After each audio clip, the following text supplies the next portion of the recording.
My name is Beatrice Hoffman.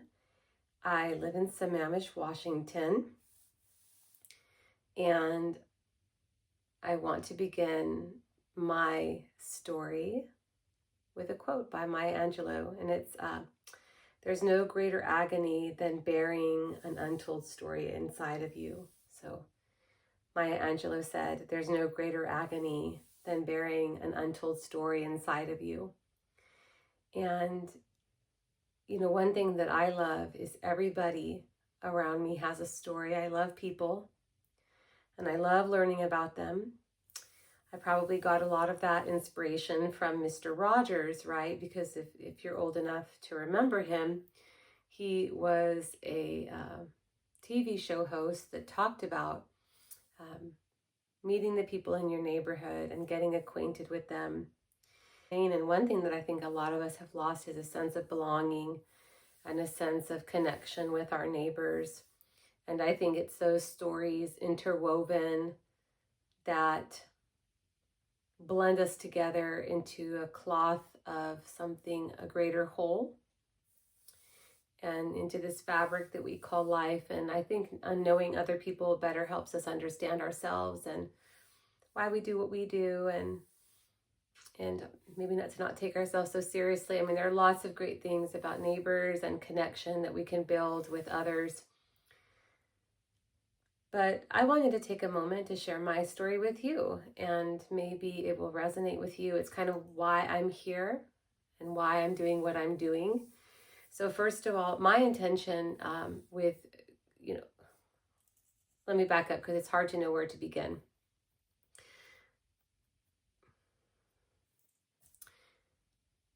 Once upon a time, I loved fairy tales and I loved to read a lot of children's books and that sort of thing.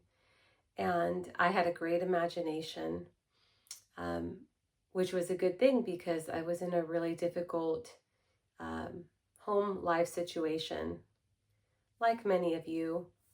And my mom struggled. My family, my parents, it was a difficult thing.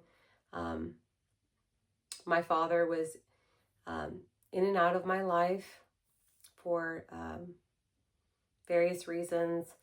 My mom struggled to be and to figure out where her place was, to find her footing in the world. And there was a lot of tumult and a lot of chaos and conflict growing up in our home. And, kids do the best that they can, but there was, again, complex trauma, very difficult, at times homeless, sometimes not enough food, oftentimes not enough food, and a sense of insecurity about where I was going to be. We lacked some stability. And I craved that, and I ended up seeking it in places that it's not uncommon for people to seek. I looked for that safety and security in men. I looked for it in extreme, rigid religious orthodoxy.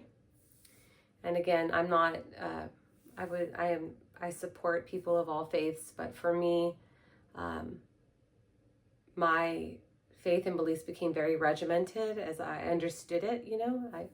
We're all just on our own journey, and I was, I sought security and stability within the Mormon church. And for my interpretation of how to live my life as a Mormon was very strict and harsh. And ultimately, as I understand it now, I was really trying to win or earn God's approval and love for me, and to prove myself worthy of his love. And that can be exhausting. And so anyhow, I got married, I had kids, and really had my own We carry wounds from our childhood, and I had my own conflict and inner turmoil that with my ex-husband that we ended up, our own kids ended up experiencing difficulties and their own forms of trauma, and life was really tough economically. I love my children. They are my motivation and my purpose and inspiration in life for, all the years that I was married, which was about 20. And then I'm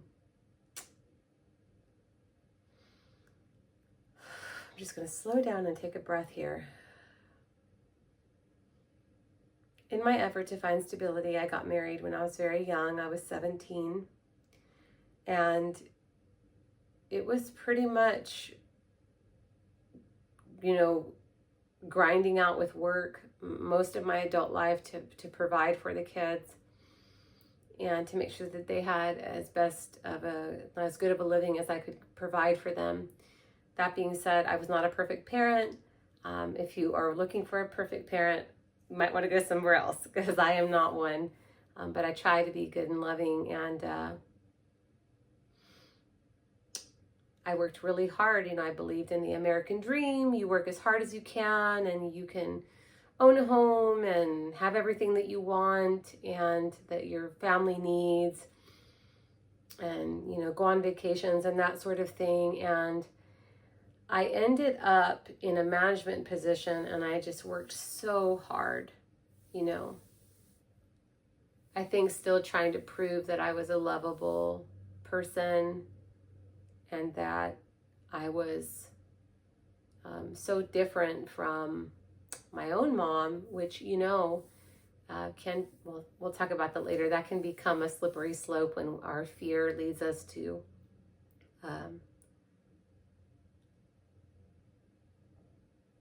sometimes we can become what we fear. So we have to be careful, and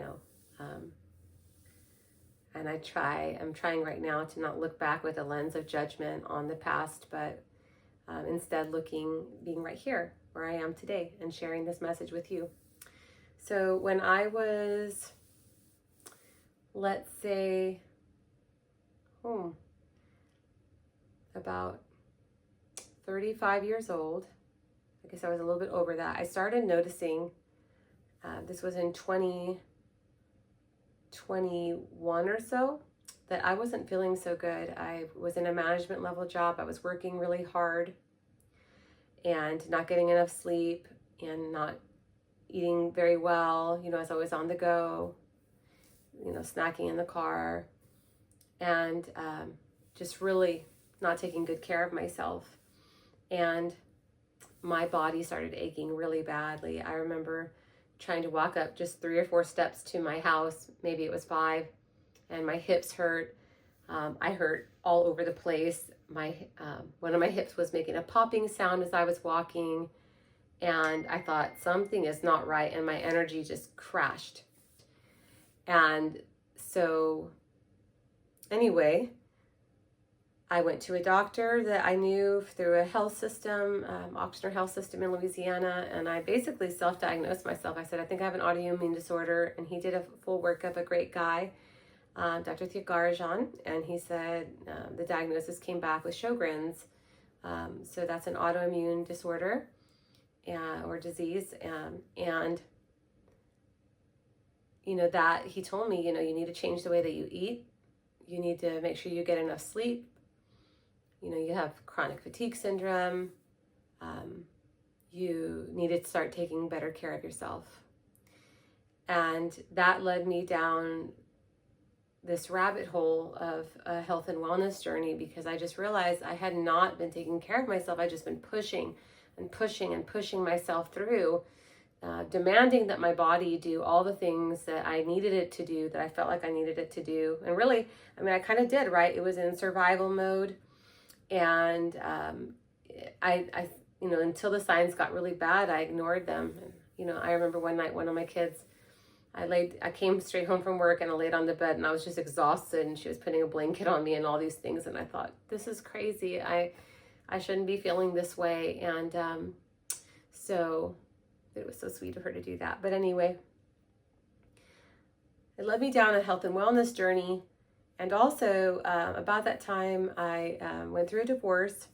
And then I just started kind of dealing with emotions and feelings that I put aside for a long time in my life, because when you're a mom, you just typically, if you don't have a strong support system, you just power through things. And same thing if you're a dad, it doesn't matter, kid, dad, whatever.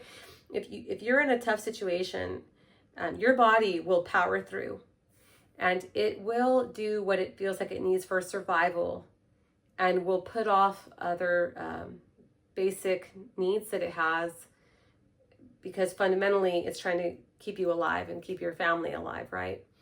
So anyhow, I learned about feelings and listening to my feelings in my body, because for so long I hadn't even listened to what my body was trying to tell me. And I was kind of a stranger in my own body, and learning how to pay attention, learning how to pace myself, how to rest when I needed to rest. Those were skills I had to learn as an adult because I did not have them as I was growing up, and then in my younger adult years. And even now, it's still a practice. I'm practicing how to do that. And the whole intent of this is I'm trying to practice some things, and I want to share with you what I've learned in my practicing. And that's basically it. In the course of this journey, I've learned a lot about hormone health and women's wellness and perimenopause, right? Because I'll talk more about that later. That'll probably be a separate video, but that's a huge thing that comes into play at this stage in our women's lives, and can be brought on more rapidly by stressors, environmental, internal, physical, mental stressors, okay? And we all know that we have those, right? I mean, maybe not everybody, but generally speaking in this society, we have a lot of demands on us. We have an AI revolution that's happening right now. People are wondering, where do I belong? I mean, I was thinking about this the other day. COVID was a huge shift for a lot of people, right? Where they had to figure, their routines were disrupted, their lives were disrupted, and they had to figure out, how to manage with their lives so very different. Their lives so very different from how they were before. And I thought, really, right now, we're going through that again, nationally, locally, on an international level. There's a lot going on, and that can cause a lot of internal disruption to our biological systems. And our body is super good. It wants to maintain a homeostasis. It tries to keep us healthy and alive and well. And the body does the best it can. And our minds do the best that they can. But eventually, we can struggle, and we can come up short, and we can end up hurting ourselves and hurting our bodies, our beautiful, wonderful bodies that we have that are supposed to support us. We can hurt them by not listening. And so my purpose, I believe, is to not be some lifestyle guru or some elevated yogi or anything like that, because but to help just show some things that I've learned. And like I said, I'm moving on. I got thank you for that. I got health and wellness coaching certified. I took lifestyle coaching training. I became breathwork certified. I love breathwork. So all of these things really with the intent of working on myself, but then wanting to share that with the world, right? And it's not, I didn't even know where this was going in the beginning. I thought I was just working on myself, and then I kept feeling these tugs, like I should share this content online. And I thought, well, who am I? I don't know enough, or that sort of thing, what am I doing? That sort of thing. And then recently, I just want to share a quick story. I went to this women's speed networking event in Seattle that was put on by Expedia. And I'll in the comments, I'll add, who it was put on by in case you want more information. But anyway,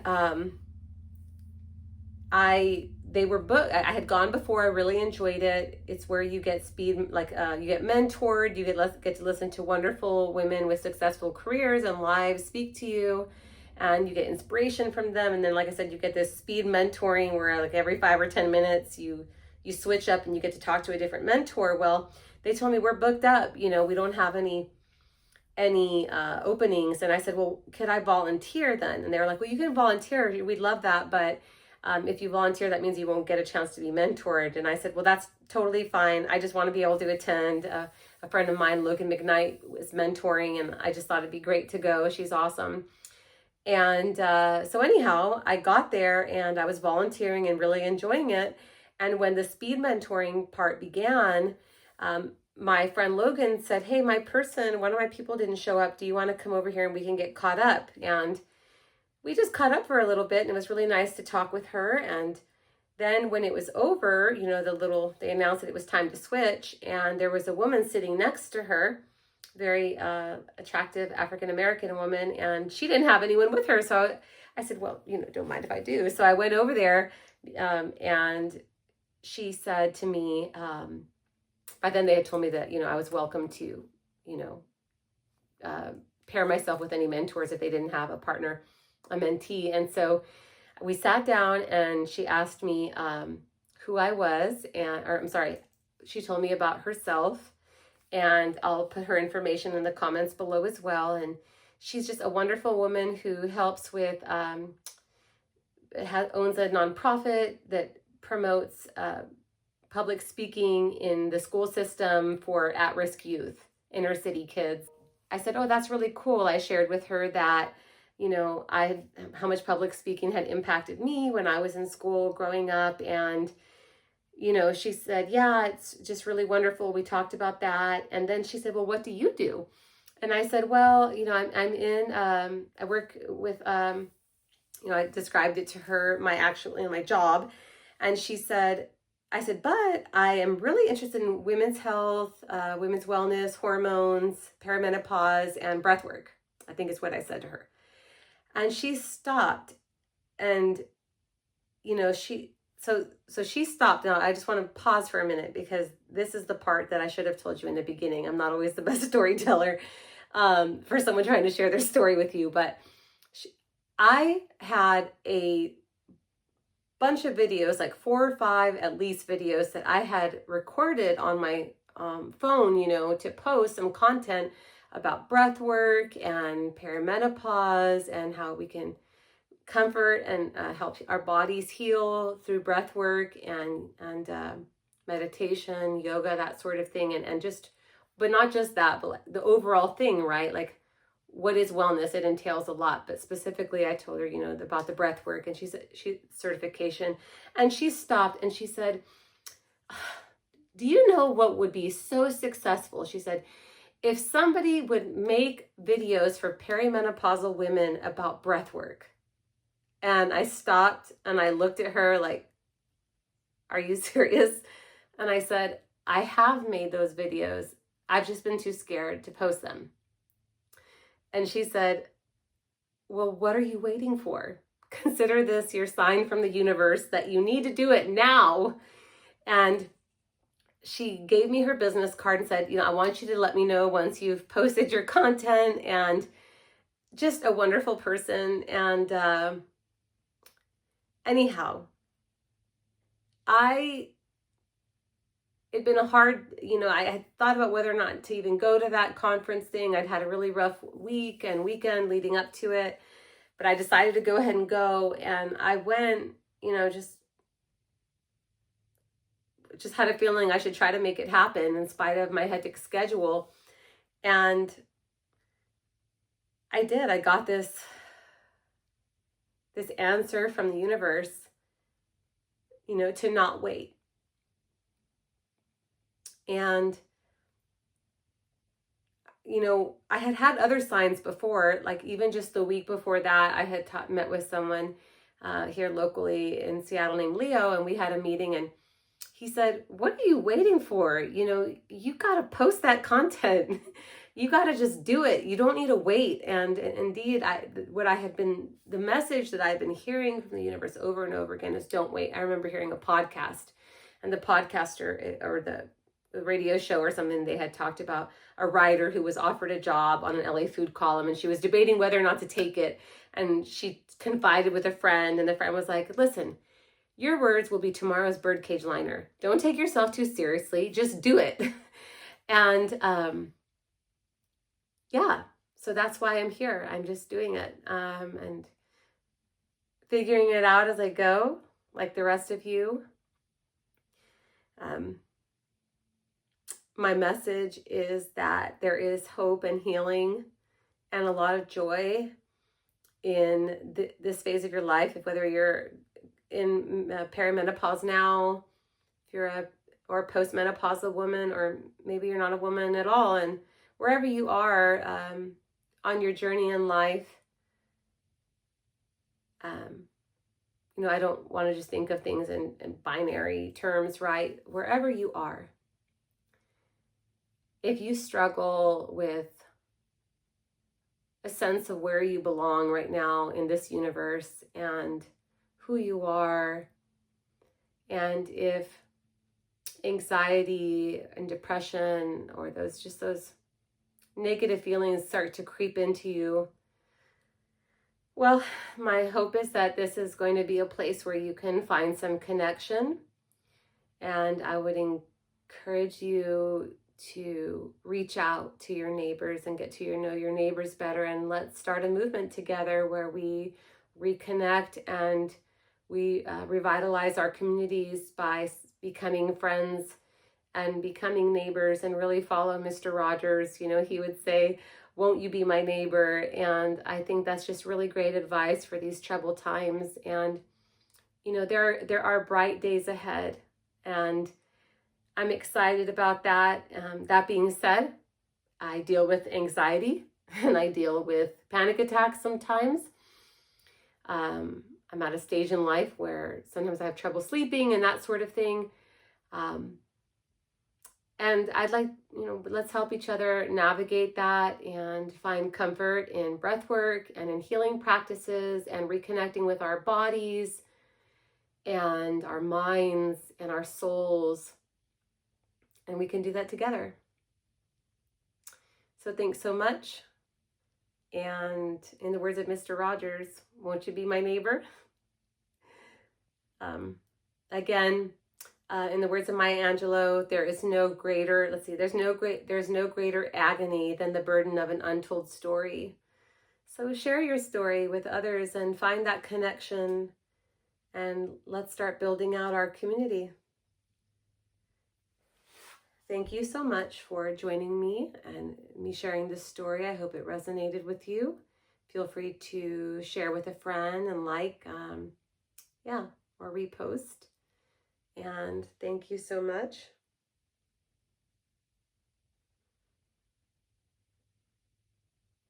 And may we breathe together, and may we grow together. And may we love together.